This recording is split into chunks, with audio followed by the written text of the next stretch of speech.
Today we will talk about RC coupled amplifier, the single stage RC coupled amplifier.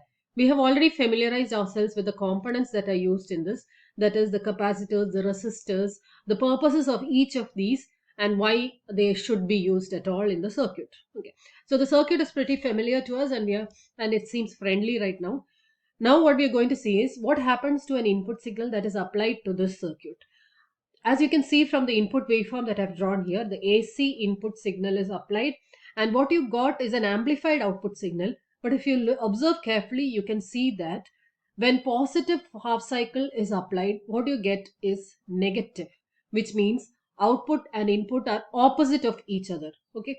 That means it is 180-degree out of phase. 180-degree out of phase means when you apply positive, you get negative. So when you apply the negative half cycle, what you get is the positive half cycle. The time period is not affected. The output is amplified, but the output is 180-degree out of phase with respect to the input. Let us try to understand how this 180-degree out of phase has happened at all. Okay, we can actually understand this from the output equation. Output loop equation will give us a solution to this mystery. Okay, let's see. You start out with the output loop and you look at what all voltages are available. VCC, then the voltage across RC, then the voltage across collector emitter, that is VCE. Then you have the voltage across emitter resistance, right? So these are the 1, 2, 3, 4 voltages involved. The applied voltage VCC is divided across RC, across the BJT, collector emitter of BJT, and across emitter resistor RE. Okay, so following Kirchhoff's voltage law in the output loop gives me VCC is equal to total voltage VCC, supply voltage VCC is equal to I capital C, total collector current across RC, ICRC, plus voltage across the collector emitter of BJT, which is VCE, plus voltage across emitter resistance IERE. Notice that I am writing capital IE or DC current IE because the AC current is bypassed by the collector by the emitter bypass capacitor CE. Therefore, only a small current flows through RE and that would be the DC current, that is capital IE. That is why we write capital IE here, right? Now, if the drop across IER is neglected, now why would I neglect that? We just said that the emitter resistance has very little current across it. That means IE is extremely small. So IERE would be a very small voltage. Therefore, I can neglect this voltage with respect to the remaining voltages. In this equation, I neglect IERE. And if I rearrange this equation, it becomes VCE is equal to VCC minus RC. Okay, VCE is equal to VCC minus RC, neglecting IERE. Look at this equation. You see that VCC is the supply voltage which will remain constant regardless of the conditions of the circuit. And ICRC, when the input increases in the positive direction, that is the positive half cycle, base current also increases. Input voltage increases, input current increases. So base current increases. Now when the base current increases, according to the equation IC is equal to beta IB, IC will also increase.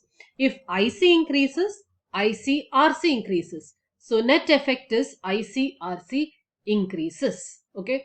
Now look carefully at this equation. VCE is equal to a constant minus an increased voltage. What happens to VCE?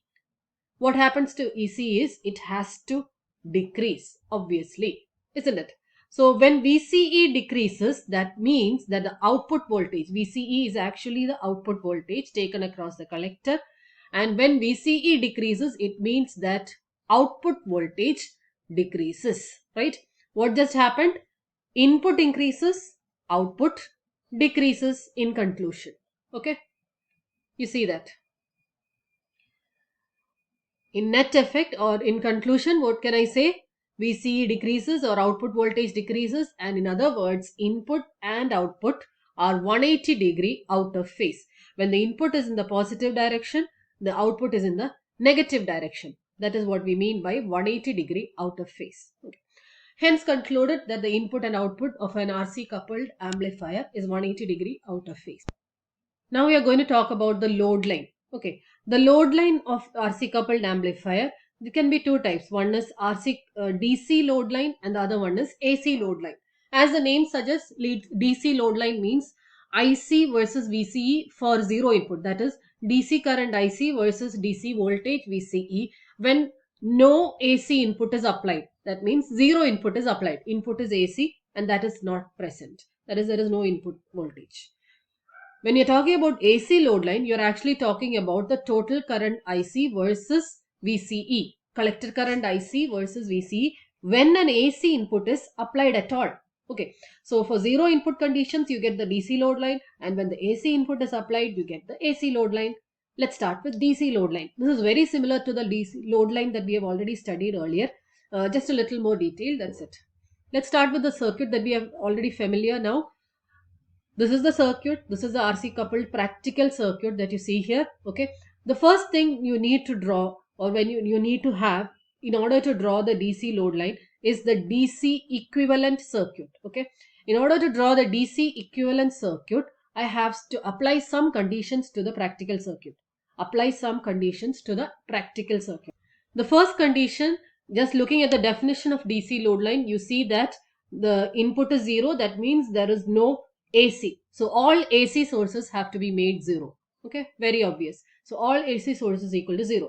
Second condition is if there is no AC, there is only DC. And if there is only DC, when you apply DC to a capacitor, how does it respond? A capacitor behaves as an open circuit when you apply DC. So what should you do to all the capacitors? Open circuit all the capacitors. These are the two conditions which are very obvious from the definition of DC load line itself. All AC sources have to be made zero and all the capacitors have to be open circuit. And thus we can draw the DC circuit. Okay, DC equivalent circuit. Let's do that. First of all, open circuit all the capacitors. You see, open circuit all these capacitors and they just disappear from the circuit just like that. Okay, and what else?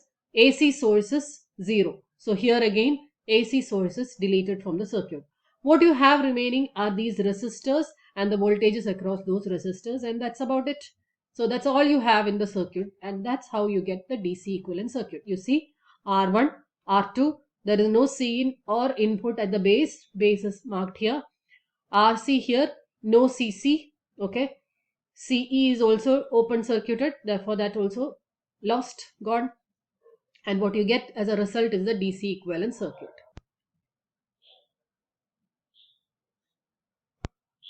I have just explained it in a concept based manner. If you want to look at it an equation wise, in terms of equations, of course, DC equivalent circuit means you assume that there is no input applied. That means AC input is zero. That means only DC signal is there.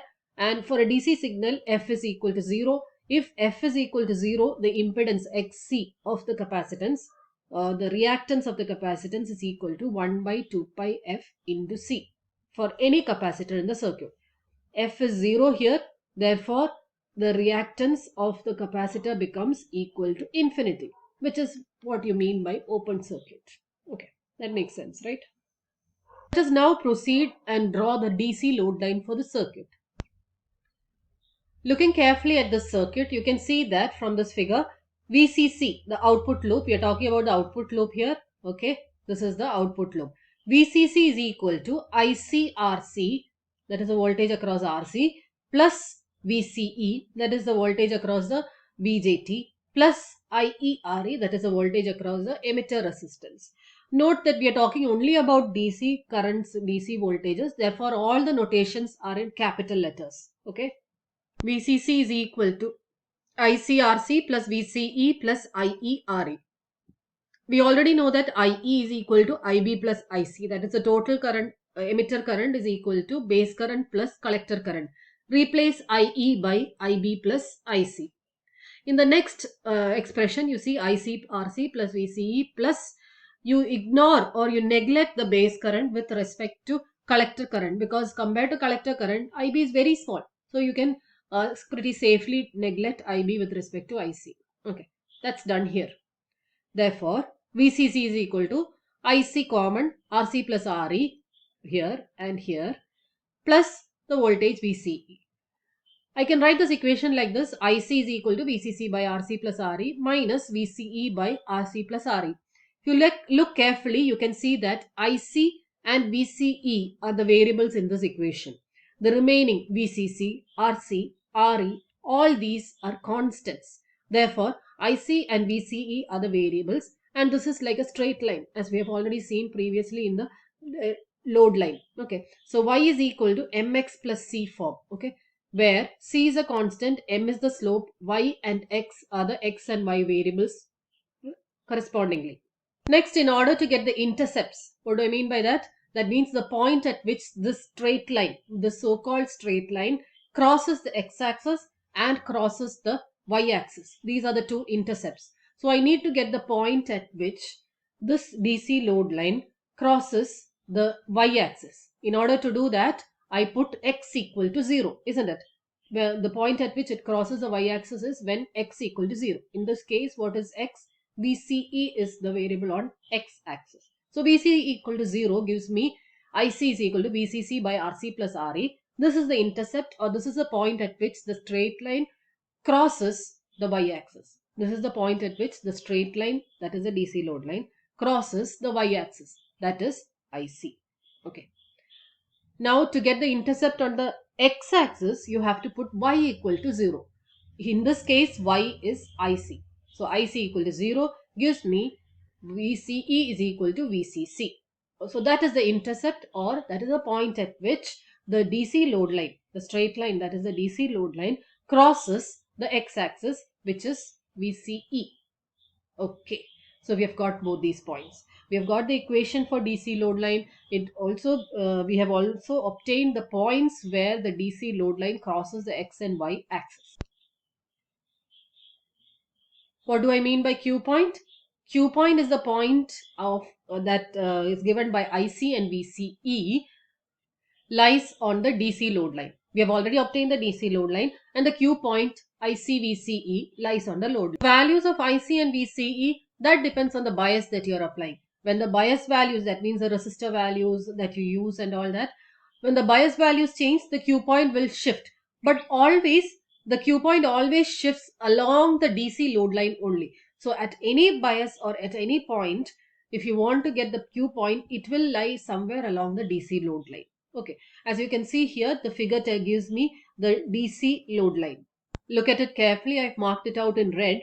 You see the intercept on the y-axis is VCC by RC plus RE, as we have already obtained, and the intercept on the x-axis, that is VCE, is VCC. VCE equal to VCC, as we have already obtained again. So x-axis was VCE and the y-axis was IC. You've got the DC load line, you've got the points that it crosses on the x-axis and y-axis, those are the intercepts, and we can select any point along this DC load line as the Q point, that is the operating point. So we have talked about two things here mainly. One is phase reversal, the fact that output is 180-degree out of phase with respect to the input. The second thing we discussed was the DC load line of the single stage RC coupled amplifier, and the fact that the Q point lies anywhere along this DC load line, the intercepts that this DC load line causes on the x-axis and y-axis, and that's all.